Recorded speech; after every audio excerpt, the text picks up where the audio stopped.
یہی قول آپ ابو بکر صدیق کے لیے کیوں نہیں کر رہے؟ بھائی اہل سنت و جماعت کا موقف ہے کہ بی بی پاک نے قرآن پہ عمل کیا، ابو بکر صدیق نے حدیث پہ عمل کیا، تو حدیث کے سننے میں بھی تو غلطی لگ سکتی ہے ابو بکر صدیق رضی اللہ تعالیٰ عنہ کو، تو حدیث کے سننے میں بھی تو غلطی لگ سکتی ہے ابو بکر صدیق رضی اللہ تعالیٰ عنہ کو۔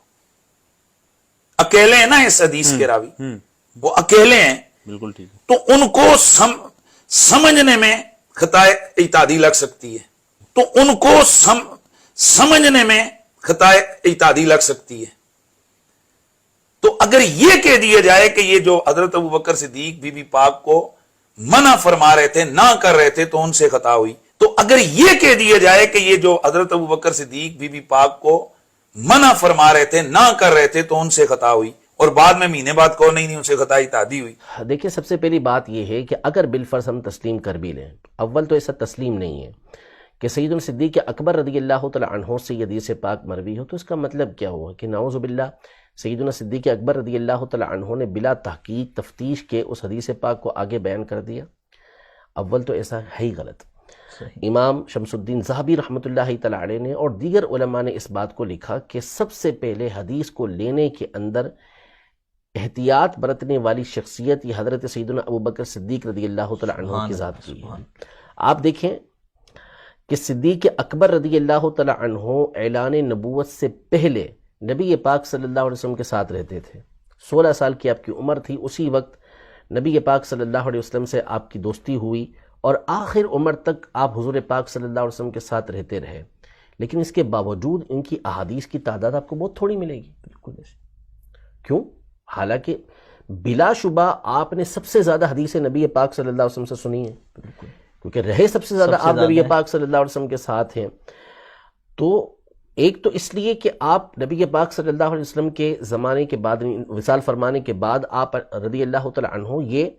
2 سے 2.25 سال تک دنیا میں رہے، تو زیادہ اس لیے پھیلانے کا موقع بھی نہیں ملا۔ دوسرا، آپ بیان کرنے میں بہت احتیاط برتتے تھے، حضور پاک صلی اللہ علیہ وسلم کی حدیثوں کو ایسے ہی بیان نہیں کرتے تھے، بلکہ بعض اوقات ایسے واقعات پیش آئے کہ کسی نے حدیث بیان کی تو اس سے گواہ طلب کیا کہ اس میں گواہ لے کر آؤ۔ تو کیا ایسے ہی حضرت ابو بکر صدیق رضی اللہ تعالی عنہ اس حدیث پاک کو بیان کر دیں گے؟ اگر بالفرض آپ سے ہی حدیث پاک مروی ہوتی تو بھی آپ تحقیق و تفتیش کے ساتھ ہی اسے بیان کرتے۔ نمبر 2، اگر آپ نے اس کو بیان کیا تو کیا صحابہ کرام علیہم رضوان دیگر سامنے موجود نہیں تھے؟ بہت سارے وہ صحابہ کرام علیہم رضوان کہتے کہ یہ تو ہم نے سنا ہی نہیں نبی پاک صلی اللہ تعالی علیہ وآلہ وسلم سے، یہ آپ کیا بیان کر رہے ہیں؟ حالانکہ کسی نے بھی ایسا نہیں کہا۔ دوسری بات یہ کہ یہ معاملہ، یہ والی حدیث مبارکہ، یہ تقریباً 13 صحابہ کرام علیہم رضوان سے مروی ہے، اور اجلہ علماء جنہوں نے حدیث متواتر، یہ وہ حدیث ہوتی ہے کہ جس کو اتنے لوگ روایت کرتے ہیں کہ ہم تصور نہیں کر سکتے کہ یہ لوگ جھوٹ بول رہے ہوں، سارے کے سارے ایک بات کے اوپر جمع ہو گئے، اور پھر ہر دور کے اندر اتنے افراد موجود رہے ہوں کہ جنہوں نے یہ حدیث مبارکہ اتنے ہی افراد نے آگے روایت کیا ہو کہ ان کو سن کر نہ لگے کہ یہ جھوٹ پہ جمع ہو سکتے ہیں، ایسا ہو نہیں سکتا۔ تو 13 صحابہ کرام علیہم رضوان ایک بہت بڑی تعداد ہوتی ہے جنہوں نے اس حدیث پاک کو بیان کیا، اور ان میں سے 8 تو وہ صحابہ کرام علیہم رضوان ہیں جو عشرہ مبشرہ سے تعلق رکھتے ہیں۔ حضرت سیدنا ابو بکر صدیق رضی اللہ تعالی عنہ، حضرت عمر رضی اللہ تعالی عنہ، حضرت علی رضی اللہ تعالی عنہ، صحابی 8 جی، حضرت علی رضی اللہ تعالی عنہ، حضرت طلحہ بن عبید اللہ رضی اللہ تعالی عنہ، حضرت سعد بن ابی وقاص رضی اللہ تعالی عنہ، حضرت زبیر رضی اللہ تعالی عنہ، حضرت عبد الرحمن بن عوف رضی اللہ تعالی عنہ، حضرت عثمان رضی اللہ تعالی عنہ، یہ اتنے سارے صحابہ کرام، ان میں سے 8 تو وہ ہیں کہ جو عشرہ مبشرہ سے تعلق رکھتے ہیں، اور ان تمام کی روایت یہ امام بخاری نے حضرت ابو بکر صدیق رضی اللہ عنہ سے روایت کیا، حضرت ابو ہریرہ رضی اللہ عنہ سے روایت کیا، پھر اس کے بعد حضرت عمر رضی اللہ تعالی عنہ سے روایت کیا، حضرت عثمان رضی اللہ عنہ سے روایت کیا، حضرت طلحہ رضی اللہ تعالی عنہ سے امام نسائی نے روایت کیا۔ تو یہ سارے موجود تھے، اور ہوا یہ کہ یہ کوئی ایک دفعہ کا معاملہ نہیں ہوا، خود حضرت سیدنا علی المرتضیٰ کرم اللہ تعالی وجہہ الکریم اور حضرت عباس رضی اللہ تعالی عنہ جو نبی پاک صلی اللہ علیہ وسلم کے چچا ہیں، یہ ایک معاملہ لے کر حضرت عمر رضی اللہ عنہ کے پاس آئے، تو اس وقت صحابہ کرام علیہم رضوان میں سے یہ عشرہ مبشرہ کے افراد اور ایک جماعت موجود تھی، تو ان سے باقاعدہ حضرت عمر رضی اللہ تعالیٰ عنہ نے فیصلہ کروانے سے پہلے سوال کیا اور پوچھا کہ کیا تم لوگوں نے نبی پاک صلی اللہ علیہ وسلم کی حدیث نہیں سنی؟ تمہیں معلوم نہیں کہ نبی پاک صلی اللہ علیہ وسلم نے یہ ارشاد فرمایا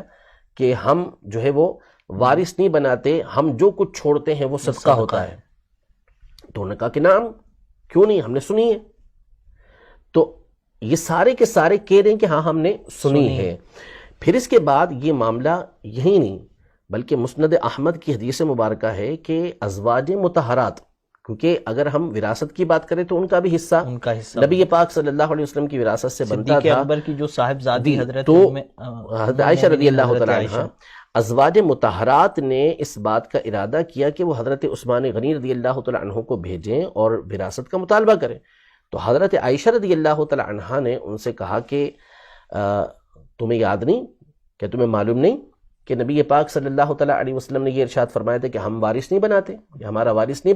بنایا جاتا، ہم جو کچھ چھوڑیں وہ صدقہ ہوتا ہے۔ تو وہ بھی ساری راضی ہو گئیں۔